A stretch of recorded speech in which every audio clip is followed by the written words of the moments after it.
La bague magique. Très loin d'ici, quelque part au cœur de l'Afrique, existe un pays où le soleil brille presque toujours. Mais lorsqu'il y pleut, c'est comme s'il tombait des cordes. Heureusement que ces averses ne durent jamais bien longtemps, juste le temps de rafraîchir les plantes et remplir les mares dans lesquelles les animaux viennent s'abreuver. Dans une hutte, à l'orée de la forêt, habitait une pauvre femme. Elle vivait là avec son fils cadet, le seul de ses enfants qui ait pu échapper aux attaques d'une tribu ennemie. Son mari, lui aussi, avait été tué. Cette femme n'avait vraiment pas eu de chance dans la vie. Elle ne comprenait d'ailleurs pas pourquoi tant de malheurs s'étaient abattus sur elle. Par chance, son fils cadet était un bon garçon qui essayait de consoler sa mère. Celle-ci lui en était d'ailleurs tendrement reconnaissante. Elle se demandait même souvent ce qu'elle deviendrait si elle ne l'avait pas. Mais chaque fois, elle évacuait rapidement cette pensée de son esprit, de peur de mécontenter à nouveau les dieux. Elle regardait alors avidement son fils, et, en silence, elle espérait qu'elle réussirait au moins à le rendre heureux. L'idée qu'elle puisse un jour le perdre lui donnait des frissons dans le dos. Mais elle n'en laissait jamais rien paraître, car elle ne voulait pas qu'il s'inquiète. Un jour, le garçon lui dit « Mère, donne-moi un peu de poudre d'or, car notre provision de sel est épuisée. Je vais aller en acheter une nouvelle ration dans le pays du bord de la mer. » Avec précaution, la femme pesa 100 grammes de poudre d'or et la mit dans un sac qu'elle referma soigneusement. Puis, elle le tendit à son fils et lui fit un signe de la main en le regardant partir avec amour. En chemin, le garçon rencontra un homme qui se rendait au marché où il voulait vendre son chien. Et, comme il aimait beaucoup les animaux, il lui caressa affectueusement la tête. « Espérons qu'il ne tombe pas sur un mauvais maître qui veuille l'atteler à une carriole, » pensa-t-il. Et, soudain, dans un élan, il dit à l'homme « Je désire acheter votre chien. » L'homme sourit dédaigneusement. « Je regrette, mon bonhomme. Ce chien vaut bien 100 grammes d'or et tu n'en as sûrement pas autant sur toi. »« Si, répondit le garçon en lui tendant son sac. Et il ramena l'animal à la maison. « Pourquoi reviens-tu si vite ?» lui demanda sa maman étonnée. « En si peu de temps, tu ne peux pas être allé jusqu'au pays du bord de la mer. »« J'ai acheté un chien, » lui répondit joyeusement le garçon. « Je l'ai eu pour le prix du sel. » La mère ne savait pas bien ce qu'elle devait répondre. Elle préféra donc ne rien dire. Et leur famille s'agrandit d'un hôte supplémentaire. Cependant, le chien suivait le garçon comme son ombre. Voyait-on le garçon que l'on voyait le chien, et voyait-on le chien que l'on voyait le garçon. Ils étaient vraiment inséparables. Un beau jour, le garçon demanda à sa mère « Mère, donne-moi un peu de poudre d'or. J'ai décidé de me lancer dans le commerce. Si tout va bien, nous serons bientôt riches. » « Si tout va bien, » s'est dit la mère, qui pensait au nombre de choses qui avaient déjà mal tourné. Mais comme elle ne désirait point attrister son fils, elle se contenta de lui rappeler sentencieusement « J'espère que tu utiliseras notre poudre d'or plus intelligemment que la fois dernière. » Et elle lança un regard qui en disait long vers le chien qui entrait et sortait continuellement de la maison, comme s'il devinait qu'il allait bientôt partir pour un long voyage. Le garçon regarda sa mère le plus sérieusement du monde. « Je n'achèterai que des articles de valeur, » déclara-t-il d'un air résolu. « Tu peux compter sur moi. » La mère pesa alors juste 200 grammes de poudre d'or, la mit dans un sac et regarda partir son fils et le chien. Ceux-ci n'étaient pas encore bien loin lorsqu'ils rencontrèrent un homme qui tenait dans les bras un superbe chat. Mais le pauvre animal miaulait d'une façon si désespérée que le garçon en eut les larmes aux yeux. « Ce misérable ne s'occupe pas bien de lui, » fit-il remarquer d'un air désolé à son chien. Et, Oubliant ses bonnes résolutions, il déclara à l'inconnu « Je désire acheter votre chat ». L'homme le regarda en souriant. « Ce très beau chat est pour moi un incomparable chasseur de souris, dit-il d'un air décidé. Je ne veux absolument pas m'en séparer. » Cependant, le garçon ne se laissa pas démonter par cet argument. « Je vous le paierai à un bon prix, insista-t-il. Je vous en offre 200 grammes de poudre d'or. » L'homme le regarda éberlué. Il ne s'attendait pas à une telle aubaine, et quelques instants plus tard, le chat avait changé de propriétaire. « Tu seras bien chez nous, » promit le garçon en caressant la tête du matou. L'animal avait l'air d'aimer cela, car il ronronnait de plaisir. C'est à ce moment seulement que le garçon se rendit compte de ce qu'il venait de faire. Honteux, il se demanda avec un peu d'angoisse ce que sa mère allait dire. Il ne lui restait pourtant pas d'autre solution que de rentrer à la maison, car il n'avait plus de poudre d'or pour acheter quoi que ce soit. Lorsqu'elle vit revenir son fils aussi rapidement, la mère s'étonna. « Déjà de retour ?» s'exclama-t-elle. « Tu n'as certainement pas encore été au marché. »« J'ai acheté un chat », lui avoua le garçon d'une toute petite voix. Et, tout en sachant pertinemment que sa mère ne serait pas contente, il plaida sa cause. « Il est très beau, et il miaulait si tristement. Son maître ne s'occupait certainement pas bien de lui. »« Mais quel genre de garçon es-tu donc ?» soupira la mère. « Et combien l'as-tu payé ?»« 200 grammes de poudre d'or, » répondit le fils. La femme en éprouva un tel choc qu'elle demeura longtemps incapable de prononcer la moindre parole. « 200 grammes !» s'écria-t-elle enfin. « Mais c'est là tout ce que tu avais emporté. Comment peux-tu donc être aussi bête ?» Puis elle se tut, car il n'y avait de toute façon rien à ajouter. Et le temps passa. Le garçon commençait à s'ennuyer, et il décida bientôt de gagner sa vie comme les autres jeunes gens de son âge. Un beau jour, il dit à sa mère, « Maman, donne-moi un peu de poudre d'or. Cette fois, j'achèterai quelque chose de valable. Tu peux me faire confiance. » La mère le regarda d'un air hésitant, car sa réserve d'or touchait à sa fin. « J'espère bien que tu te montreras plus avisé que les autres fois, » soupira-t-elle en regardant le chat qui se prélassait au soleil devant la hutte et le chien qui dormait paresseusement à l'ombre du figuier. « Ne te fais pas de soucis, » la rassura le garçon, en voyant le regard réprobateur de sa mère. Et il songea sincèrement, « Cette fois, je ne ferai pas de bêtises. » La femme pesa donc ce qui lui restait de poudre d'or, 300 grammes très exactement. Elle la versa dans un sachet qu'elle tendit au garçon. « Espérons que cette fois, il n'oubliera pas ses bonnes résolutions, » pensa-t-elle en le regardant partir, « car désormais, il ne nous reste plus rien. Et alors, comment survivrons-nous ? Je préfère ne pas y songer. » Pendant ce temps, le garçon avait déjà parcouru une bonne partie du chemin lorsqu'il rencontra un chasseur qui tenait sur son poing un pigeon. « Les chasseurs massacrent tous les animaux !» se dit-il effrayé. Et il avait si peur que l'homme ne tue l'oiseau qu'il lui dit sans réfléchir « Je désire vous acheter ce pigeon. » Le chasseur sourit d'un air malin.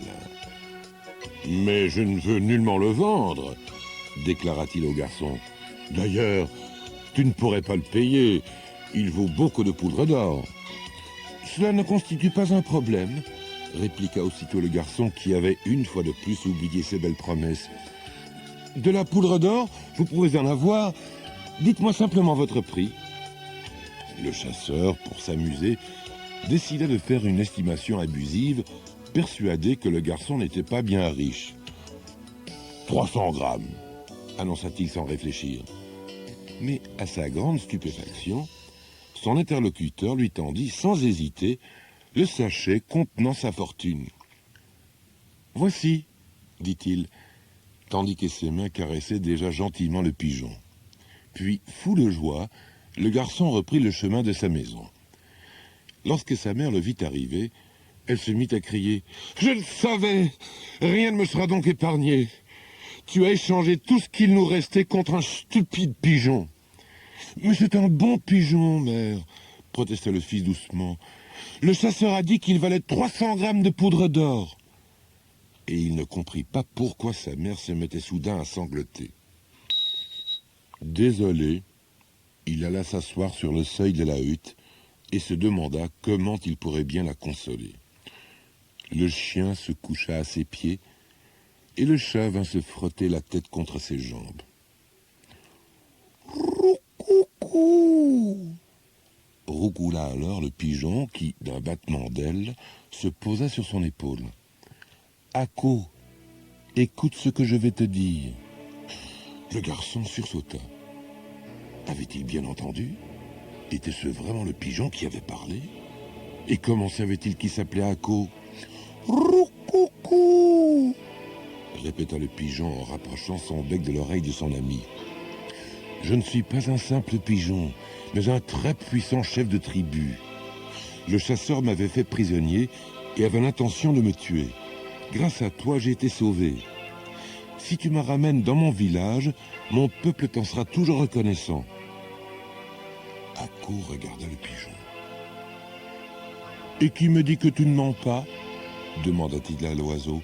« Peut-être veux-tu seulement t'échapper ?»« Dans ce cas, attache une corde à ma patte, » lui proposa le pigeon. « Ainsi tu seras sûr que je ne pourrai pas m'enfuir. » Ako réfléchit. Au fond, il n'avait rien à perdre. « Bon, allons-y, » décida-t-il. Il attacha une corde à la patte du pigeon, salua sa mère, sidérée, et partit vers le village indiqué par l'oiseau. Sa mère, une fois de plus, le regarda s'éloigner en soupirant. « Qu'arrivera-t-il encore là-bas » s'inquiéta-t-elle. Mais elle n'avait pas beaucoup de temps à perdre, car désormais, elle allait devoir travailler. Comme la poudre d'or était épuisée, elle ne pouvait plus acheter de quoi manger. Elle irait donc cueillir des fruits qu'elle vendrait au marché avec les œufs pondus par ses poules. Entre-temps, Ako se trouvait déjà fort loin. Comme il avait très chaud, il décida de se reposer un moment sous un arbre touffu. Sur son épaule, le pigeon roucoulait de joie et son chien courait allègrement derrière les papillons qui lui échappaient à chaque fois. « Tes sujets vont être bien contents de te revoir, » dit Ako au pigeon. « Du moins, s'il est vrai que tu es le grand chef de la tribu, ainsi que tu le prétends. » Mais le pigeon ne répondit pas. Ako se demanda s'il avait vraiment entendu parler ou s'il avait tout simplement été, durant un court instant, le jouet de son imagination. Comme il avait déjà fait un bon bout de chemin, le garçon décida cependant de poursuivre sa route afin de savoir ce qu'il en était réellement. Après plusieurs heures de marche, il vit apparaître à l'horizon les premières maisons du village. Ako était un peu inquiet. Comment allait-il être reçu, lui, un étranger à la tribu? Mais il fut bien vite rassuré. « Le chef suprême! Le chef suprême! Le chef suprême est enfin de retour !» s'écrièrent les villageois, tout excités en voyant arriver Ako, le pigeon gentiment perché sur son épaule. En un clin d'œil, tous se trouvèrent sur la place, et ils entourèrent les arrivants en parlant tous à la fois. Chacun voulait remercier Ako, et on cherchait à le toucher en signe de respect et de reconnaissance. Lorsque le garçon leur eut raconté qu'il avait sauvé le pigeon des mains du chasseur, avec tout ce qui leur restait de poudre d'or, à sa mère et à lui, la femme du chef cria que tout le monde devait lui en donner un sachet. Tous s'exécutèrent spontanément, et Ako, tout joyeux, se retrouva à la tête d'une véritable petite fortune. Ému et embarrassé, il ne savait plus que dire, conscient qu'un refus aurait, à coup sûr, blessé ces braves gens. Il accepta donc sans protester leur don généreux et, les larmes aux yeux, les remercia de tout son cœur. Puis, l'ancêtre de la tribu appela Ako.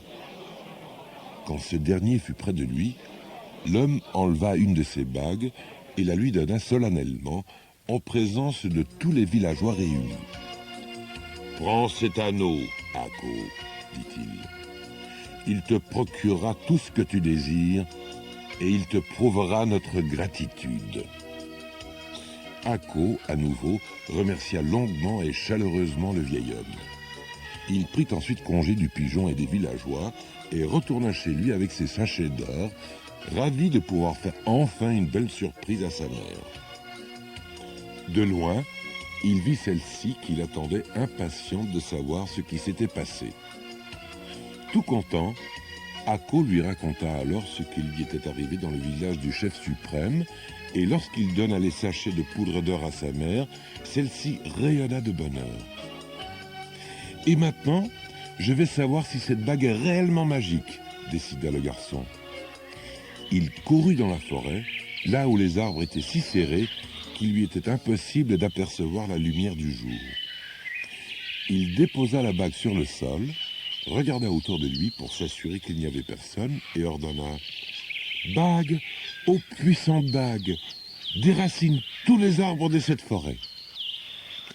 L'instant d'après, les énormes troncs arrachés du sol y retombaient à grand fracas. « Bague, ô puissante bague !» s'écria alors Ako. « Réunis tous ces arbres, puis construisant un village habité seulement par des jeunes. » Presque au même moment, un très joli village, où s'affairaient des jeunes garçons et des jeunes filles, s'édifia à l'endroit de l'ancienne forêt. Ako, satisfait, rentra chez lui chercher sa mère et se nomma lui-même chef de la nouvelle tribu. Mais un cousin d'Ako, qui habitait non loin de là, entendit un jour parler de cet extraordinaire village surgi du néant. Désireux d'en apprendre plus, il résolut de rendre visite à Ako. Une fois arrivé chez ce dernier, il inspecta les lieux d'un air soupçonneux. « Mais jadis, vous étiez pourtant fort pauvre, » insinua-t-il après que les deux cousins eurent parlé de choses et d'autres. « Et maintenant, j'apprends que vous êtes subitement devenu riche. Racontez-moi donc comment tout cela est arrivé, mon cher Ako. » Et le cousin, trop curieux, apprit ainsi l'existence de la bague magique. De retour dans son village, il mit au point un système pour s'en emparer. Il chargea un de ses compagnons de se rendre chez Ako et de s'y faire inviter et ensuite de voler la bague. Pour gagner la sympathie d'Ako, le jeune homme lui apporta un cruchon de bon vin et un panier tout plein de fruits délicieux. Ako, qui adorait les cadeaux, convia, comme prévu par le cousin, le visiteur à passer quelques jours chez lui. Après 3 jours, le jeune homme eut la possibilité de voler la bague. Il s'enfuit le plus vite possible et rapporta aussitôt le précieux talisman au méchant cousin. Celui-ci, en échange, le récompensa largement et, grâce à l'anneau magique, fit construire un village bien plus beau et plus grand que celui d'Ako. Entre-temps, celui-ci s'était aperçu que sa bague avait disparu. Dévoré de chagrin, il se rendit auprès du grand esprit de la forêt pour lui demander le moyen de récupérer son bien. « Envoie ton chien au croc et ton chat au crat près de ton cousin, » dit le grand esprit. « Ils te ramèneront ta bague. » Ako se dépêcha de rentrer chez lui et il expliqua toute l'histoire aux 2 animaux. Mais le cousin, inquiet de connaître la réaction d'Ako, l'avait suivi auprès de l'esprit et il savait donc qu'Okro et Okra se trouvaient en route pour venir récupérer l'anneau. Il se fit immédiatement préparer un délicieux plat de viande où il eut soin de glisser lui-même une poudre soporifique. Puis, il alla le déposer sur le chemin où le chien et le chat d'Ako ne manqueraient certainement pas de passer. « Tiens, comment se fait-il qu'il y ait de la viande ici ?» s'étonna le chat qui flairait le plat. « Je m'en moque !» répliqua le chien qui, en quelques bouchées, avala la pâtée goulûment. Quelques instants plus tard, Okro sombrait dans un profond sommeil. Le chat courut alors à toute vitesse vers le village du cousin. Là, il pénétra dans sa maison par une fenêtre ouverte. Sur la table, dans un coin de la pièce, il vit une boîte contenant la bague magique. Okra se demanda ensuite comment il allait bien pouvoir prendre cette bague. La boîte était beaucoup trop grande pour qu'il l'emporte dans sa bouche. Il décida donc de se cacher et d'attendre. Au bout d'un moment, une souris passa près de l'endroit où le chat s'était dissimulé. D'un preste mouvement de la patte droite, Okra s'empara du rongeur épouvanté. « Grâce !» supplia la souris. « Je t'en prie, ne me mange pas !»« Je te laisserai la vie sauve, » promit le chat, « si tu acceptes de me rendre un service. »« Dis-moi vite ce que je dois faire !» s'empressa la souris folle d'angoisse. Okra la redéposa sur le sol. « Vois-tu cette boîte ?» demanda-t-il en montrant la table. « Si tu parviens à prendre la bague qui s'y trouve, tu seras libre. » La souris commença immédiatement à ronger la boîte. Elle réussit à y faire un trou suffisant pour lui permettre d'y entrer, et elle saisit vite la bague entre ses dents. « Merci !» cria le chat en s'enfuyant à toute vitesse de la maison du cousin. En chemin, il rencontra le chien qui venait de se réveiller. Après qu'Okra lui eut raconté ce qui s'était passé, Okro déclara « L'eau de la rivière a tellement monté que nous ne pourrons pas traverser celle-ci à sec. Je vais la franchir à la nage avec la bague dans ma gueule et toi, tu sauteras d'un bond d'une rive à l'autre. » Ainsi fut fait. Le chien saisit la bague dans sa gueule et commença à nager. Mais une fois parvenu au milieu du cours d'eau, complètement essoufflé, il ouvrit la bouche pour respirer et la bague tomba au fond de la rivière. Okra, qui était déjà parvenu sur l'autre berge, comprit ce qui se passait. Il n'hésita pas un instant.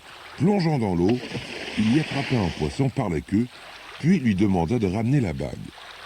Le poisson, qui craignait que le chat ne le dévore, obéit. Dès que le chien revit son maître, il accusa lâchement le chat des bêtises qu'il avait lui-même commises.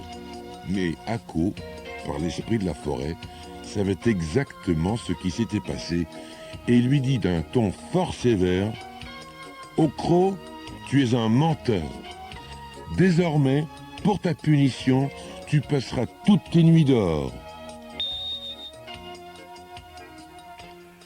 Les trois plumes. Il était une fois un roi qui avait 3 fils.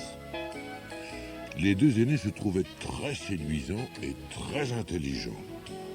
Et ils se moquaient ouvertement de leur jeune frère qu'ils traitaient tellement souvent de gros bêta que plus personne ne savait comment il s'appelait en réalité. Un jour, comme le roi se sentait devenir vieux, il déclara à ses fils « L'un de mes enfants devra me succéder lorsque je serai devenu trop faible pour régner. Mais je me demande lequel d'entre vous serait le plus apte à devenir roi. »« C'est moi, naturellement, » affirma aussitôt l'aîné des princes. « Non, père, c'est moi » protesta le deuxième. Mais tous deux éclatèrent de rire quand Gros Bêta, lui aussi, assura qu'il voulait être roi. Le vieux souverain alors se mit à réfléchir et dit « Vous partirez tous les 3. Celui qui me ramènera le plus beau tapis me succédera. Je vais souffler sur 3 plumes et vous prendrez chacun la direction qu'elles vous indiqueront. » La première plume, destinée au fils aîné, entraîna celui-ci vers l'est. Puis la deuxième s'envola vers le sud. Quant à la troisième, elle retomba dans l'herbe. En s'en allant, les 2 fils aînés adressèrent un salut moqueur à Gros Bêta. Ce dernier, découragé, s'assit sur le sol à côté de sa plume. Où devait-il donc aller chercher ce tapis? Il contemplait l'herbe tristement lorsque tout à coup, il aperçut une trappe à ses pieds. Que pouvait-elle bien cacher? Gros Bêta souleva la trappe et découvrit un escalier. Curieux, il le descendit et arriva devant une porte. Après avoir frappé, il entendit une voix qui disait « Verte fille des marécages, laisse donc là tes bavardages et va chercher le personnage qui vient visiter nos herbages. » La porte, à ces mots, s'ouvrit et le prince, stupéfait, découvrit une petite grenouille. Elle lui demanda de le suivre et le conduisit dans une grande salle où se trouvait toute une série d'autres grenouilles réunies en cercle. Au milieu de ces derniers se trouvait une grosse grenouille. Ce devait être la reine, car elle portait une couronne. Elle lui demanda gentiment ce qu'il venait faire là. Gros Bêta expliqua qu'il se trouvait à la recherche d'un très beau tapis.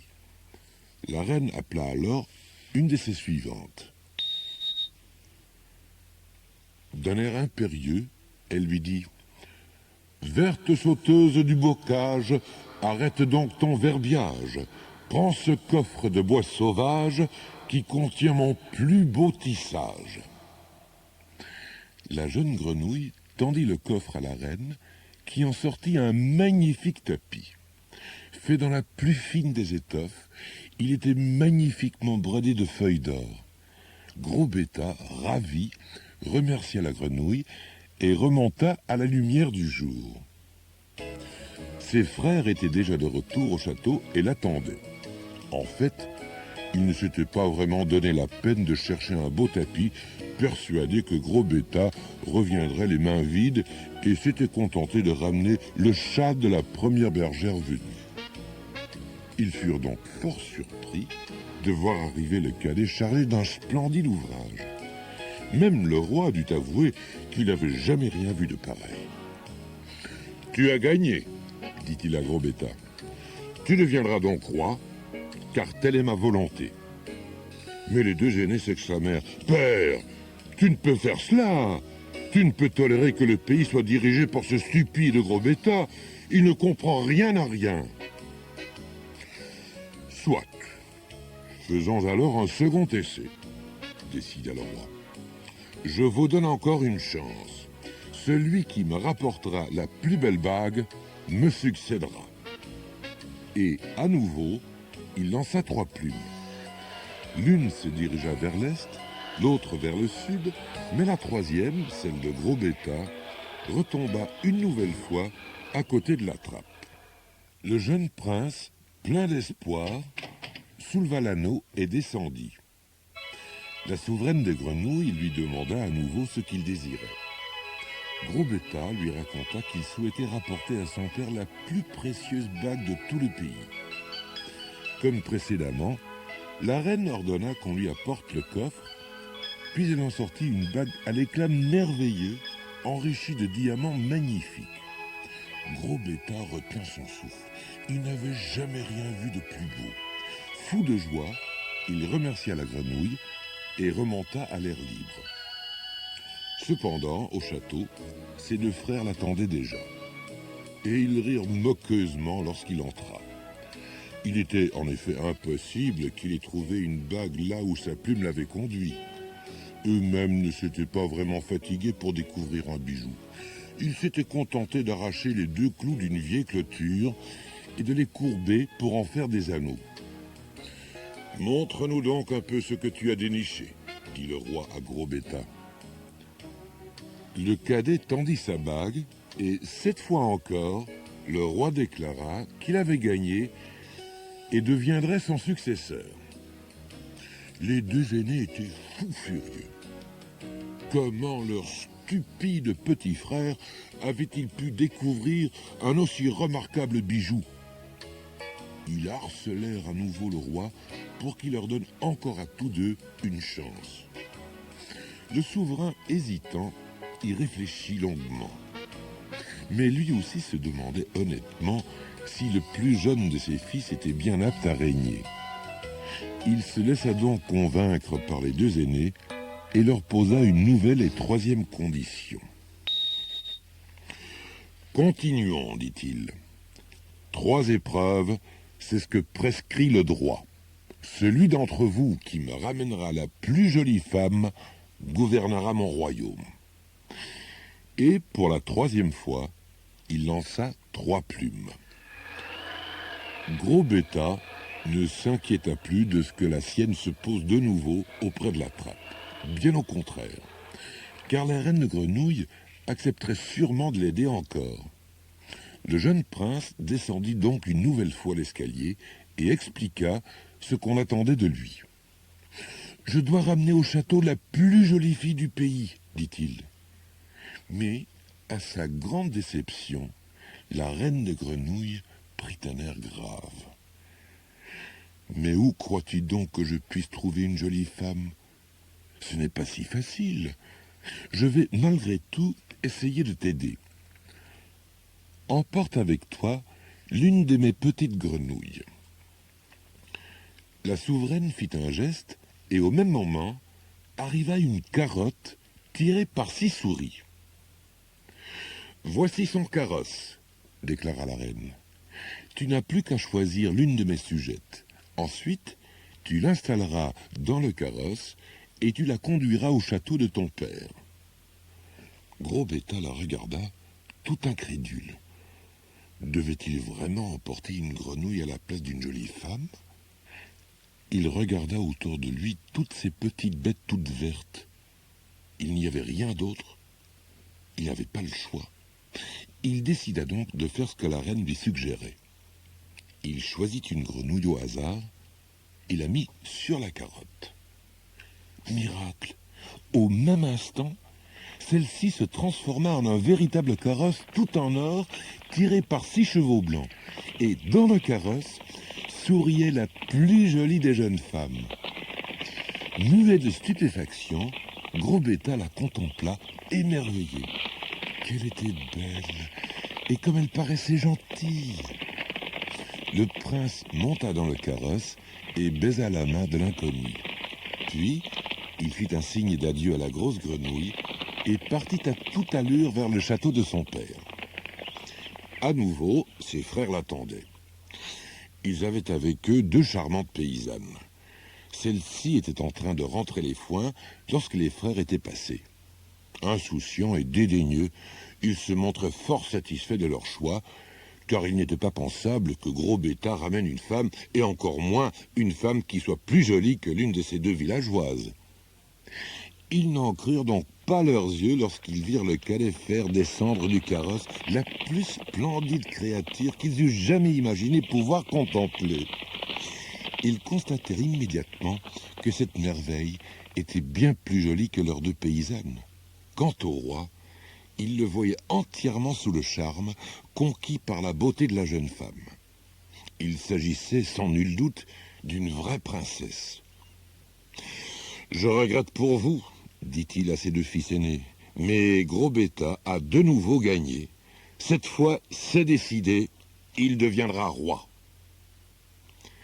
Les 2 fils aînés, qui ne s'étaient hélas toujours pas assagis, estimèrent cependant que le roi devait leur donner une 4e chance.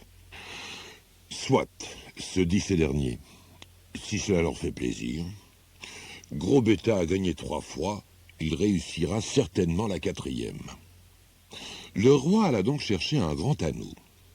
La fille qui pourrait sauter au travers, annonça-t-il, serait reine, et le fils qui l'aurait ramené serait roi. Vite, les 2 jeunes paysannes exécutèrent un saut maladroit. Mais elles retombèrent si lourdement qu'elles se cassèrent chacune une jambe. Au contraire, la jeune femme ramenée par Gros Bêta vola comme une plume à travers l'anneau. Cette fois, il n'y avait plus à discuter. Gros Bêta serait roi, et la jeune reine, aussi intelligente que belle, aida son époux à gouverner. On s'aperçut alors que le fils cadet du vieux roi n'avait absolument rien d'un idiot, et chacun finit par oublier son méchant surnom pour ne plus songer qu'à la grande sagesse des nouveaux souverains. La bonne fée. Il était une fois une veuve qui avait 2 filles. L'aînée ressemblait comme deux gouttes d'eau à sa mère. Elle possédait les mêmes cheveux bruns et le même grand nez. En outre, elle était aussi vaniteuse et aussi acariâtre qu'elle. La jolie fille cadette, au contraire, ressemblait à son père défunt. Elle avait d'ailleurs été sa préférée car elle était belle et aimable. Mais la mère ne pouvait supporter cet enfant qui se montrait si différente d'elle et elle aimait beaucoup mieux son aîné. Elle gâtait d'ailleurs cette dernière fort inconsidérément. La jeune orgueilleuse obtenait tout ce qu'elle voulait et ne devait jamais lever le petit doigt pour accomplir la moindre tâche ménagère. C'est à la cadette que revenaient toutes les besognes difficiles. Et elle portait pour seul vêtement des haillons usés dont sa sœur ne voulait plus. Elle n'en restait pas moins belle et charmante, et sa sœur aînée, jalouse, l'importunait tant qu'elle pouvait. 2 fois par jour, la cadette devait aller chercher de l'eau dans un ruisseau qui coulait à 1 kilomètre de là. En partant, la jeune fille marchait très gaiement, car la grande cruche était encore vide. Mais au retour, le fardeau était bien plus lourd. Pourtant, c'était avec plaisir qu'elle se rendait au bord du ruisseau, car 1001 corolles y fleurissaient et les grenouilles sautillantes y venaient gentiment lui tenir compagnie. Un jour, alors que la jeune fille se penchait sur l'eau, une vieille femme survint. Elle lui demanda de bien vouloir lui donner à boire, car elle avait très soif et l'eau paraissait si claire. « À mon âge, cher enfant, expliqua la vieille, je ne puis plus me baisser. »« Je comprends, lui dit la jeune fille, et c'est un plaisir pour moi que de vous aider. » Elle rinça alors sa cruche et la remplit soigneusement de l'onde la plus fraîche. Puis, elle laissa boire la vieille tant que celle-ci le voulut, tout en soutenant le très lourd récipient. « Merci beaucoup, cher enfant, » lui dit la vieille femme lorsqu'elle eut bu plus que suffisamment. « Tu m'as bien aidé. Aussi, je veux te faire un cadeau. » La jeune fille était curieuse de savoir ce que cette pauvre femme pourrait lui donner. Elle ne pouvait évidemment pas savoir qu'il s'agissait d'une fée déguisée en paysanne. « Mon cadeau, déclara la fée, c'est que chaque fois que tu prononceras un mot, une fleur ou une pierre précieuse sortira de ta bouche. » Lorsqu'elle rentra chez elle, la jeune fille se vit réprimandée vertement pour être partie trop longtemps. « Je suis désolée de rentrer si tard, » s'excusa-t-elle docilement. Mais comme elle prononçait ces paroles, 2 roses, 3 perles et 3 gros diamants jaillirent de sa bouche. « Qu'est-ce donc cela ?» cria la mère ahurie. « Mais ce sont des perles et des diamants. Comment cela se fait-il, mon enfant ?» C'était bien la première fois que la mauvaise mère appelait la cadette « mon enfant ». La jeune fille, toute heureuse que sa mère ne soit plus fâchée contre elle, lui raconta ce qui s'était passé, tandis que les joyaux s'éparpillaient autour d'elle. « Mais alors ta sœur aussi doit aller au ruisseau, décida la mère. Et elle appela son aînée. « Oh, je verrai, rétorqua celle-ci quand elle eut entendu ce qu'elle devait faire. Je n'ai vraiment pas envie d'aller jusque-là. » Mais lorsqu'elle vit les perles et les diamants jaillir de la bouche de sa sœur, elle lui arracha la cruche des mains et partit en courant. À peine venait-elle d'arriver au bord du ruisseau qu'une belle jeune femme richement vêtue vint vers elle. C'était la fée, mais cette fois déguisée en dame de haute condition. « Voudrais-tu puiser un peu d'eau pour moi, mon enfant? J'ai si soif, » pria-t-elle. Mais la méchante fille, qui regardait impatiemment autour d'elle en quête de la vieille femme, répliqua brutalement « Faites-le donc vous-même, je ne suis pas votre servante. »« Tu n'es pas très gentille, » reprocha la fée. « Puisque tu te montres aussi peu serviable, je vais te faire un cadeau à la mesure de ta générosité. Chaque fois que tu prononceras un mot, une grenouille ou un serpent surgira de ta bouche. » Dès que la jeune fille fut rentrée chez elle, sa mère se précipita. « Alors, mon enfant, comment cela s'est-il passé ?» s'enquit-elle avec une grande impatience. « Voilà, je vais tout vous raconter, » répondit la fille aînée, fort en colère. Au même moment, 3 serpents et 3 grenouilles sautèrent hors de sa bouche. « Oh ! Qu'est-ce cela? Cria la mère. C'est évidemment la faute de ta sœur. Elle va le payer. Et elle se rua sur sa cadette pour lui administrer une magistrale correction. Terrifiée, la pauvre enfant s'enfuit de la maison et alla se réfugier dans la forêt. Le fils du roi, qui revenait à cheval d'une partie de chasse, aperçut la jeune fille sous un arbre en train de pleurer. Il lui demanda la raison de son chagrin. « Ah, noble prince, expliqua la jeune fille, ma mère m'a chassée. » Au même instant, 6 perles et 5 diamants jaillirent de sa bouche. « Oh, quel prodige est-ce donc là ?» s'étonna le prince. La jeune fille alors raconta toute son aventure. Elle le fit de façon si simple et si charmante que le prince s'éprit d'elle. Il la ramena dans son palais et lui demanda de l'épouser.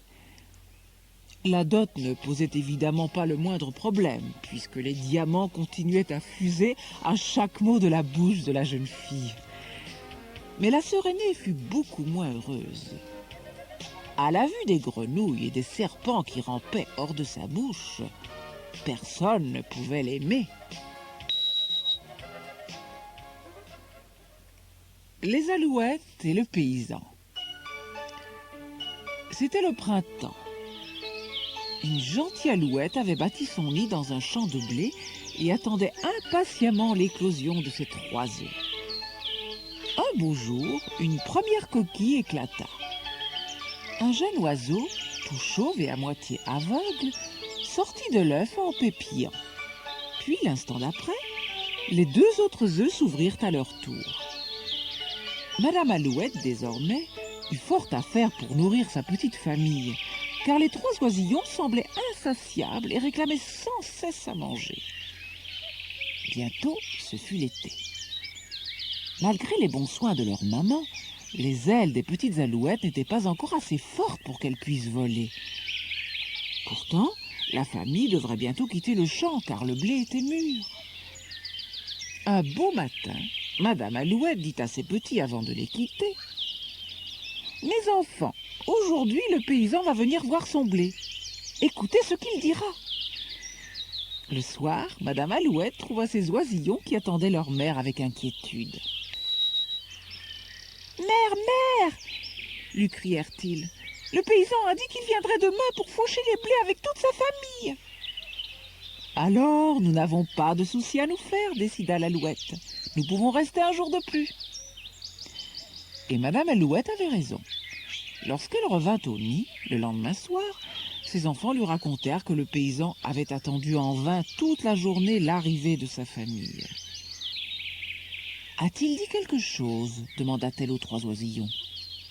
La plus jeune des alouettes, qui avait écouté le paysan attentivement, expliqua à sa mère: « Je l'ai entendu déclarer entre ses dents que ses amis, en tout cas, ne le laisseraient pas tomber et viendraient sûrement l'aider à rentrer sa récolte. »« Alors, nous pouvons rester un jour de plus, » déclara Madame Alouette. Le lendemain soir, l'Alouette trouva le nid en émoi. « Pourquoi donc faites-vous tant de bruit ?» s'enquit-elle. Les jeunes alouettes gazouillaient nerveusement. « Les amis du paysan ne se sont pas montrés, » raconta l'aînée. « Mais, » poursuivit la cadette tout en reprenant haleine, « le paysan a dit qu'il rentrerait sa récolte demain. Ses voisins viendront l'aider, car il leur a lui-même donné un coup de main. »« Alors nous pouvons encore rester un jour, » se réjouit la mère Alouette. Et elle eut une nouvelle fois raison. Mais quand le lendemain soir, elle apprit à son retour que le paysan avait décidé de faucher son blé tout seul le jour suivant, elle conclut: si ce paysan a compris qu'il valait mieux qu'il fauche son blé lui-même, il n'attendra plus un seul jour. Et le lendemain, les petites alouettes, devenues suffisamment fortes, prirent leur vol avec leur maman.